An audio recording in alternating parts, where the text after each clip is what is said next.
নোয়াখালীর বেগমগঞ্জে মা বাবার সামনেই এক কলেজ ছাত্রীর আপত্তিকর ভিডিও ধারণ করেছে সুমন নামের এক বখাটে যুবক ও তার সহযোগীরা। শুধু তাই নয়, এ কাজে বাধা দেয়ায় ছাত্রীর আত্মীয়সহ 7 জনকে পিটিয়ে আহত করেছে বখাটেরা। উত্ত্যক্ত করার প্রতিবাদে কলেজের অধ্যক্ষের কাছে নালিশ দেয়াতে এই খেসারত দিতে হয় ছাত্রী ও তার পরিবারকে। এখন হুমকি দিচ্ছে ধারণ করা ছবি ইন্টারনেটে ছড়িয়ে দেওয়ার। নোয়াখালীর সেনবাগ উপজেলার বালিয়াকান্দির সুলতান আহমেদ ডিগ্রি কলেজের 11 শ্রেণীর ছাত্রীকে কলেজে আসা যাওয়ার পথে প্রায় উত্ত্যক্ত করত ওই কলেজের ছাত্র তাজুল ইসলাম সুমন। ছাত্রীর অভিভাবকরা এ ব্যাপারে সুমনের বাবা মাকে জানিয়ে কোনো সমাধান না পেয়ে 27 সেপ্টেম্বর কলেজের অধ্যক্ষকে জানান। এতে ক্ষুব্ধ হয়ে সুমন ওই দিন রাত 8টার দিকে ওই ছাত্রীর বাড়িতে হামলা করে।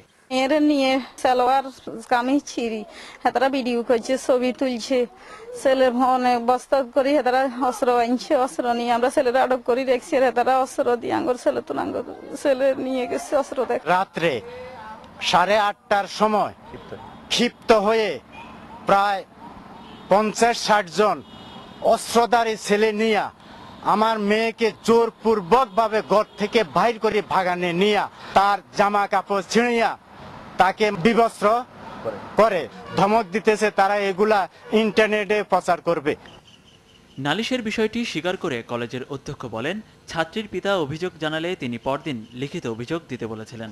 ওকে নাকি শুনছি ওখানে এরকম একটা ঘটনা, ছেলেটা ওই এলাকাতে গেছে আর ওখানে বোধহয় এলাকাবাসী ধাওয়া করছে, এরকম একটা তথ্য পাইছে। লিখিত অভিযোগ না পাওয়াতে আমি ছেলেটাকে কোনো ডাকাইও নাই বা তাকে কোনো কিছু বলিও নাই। ঘটনার পরদিন ছাত্রীর বাবা 10 জনের নাম উল্লেখ করে এবং 6-7 জনকে আসামি করে বেগমগঞ্জ থানায় একটি মামলা দায়ের করেন। পুলিশ এতে 2 আসামিকে গ্রেপ্তার করলেও মূল অভিযুক্ত সুমন এখনো পলাতক।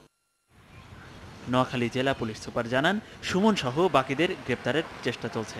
ইতিপূর্বে আর আমি দেখি নাই, এটা একান্ত অনাকাঙ্ক্ষিত একটা ঘটনা এবং আমাদের যে সমাজ ব্যবস্থা অধঃপতন এবং নৈতিক স্খলনের একটা প্রকৃষ্ট একটা উদাহরণ। তবে পুলিশ সেই ধারণকৃত ভিডিও এখনো পর্যন্ত উদ্ধার করতে পারেনি।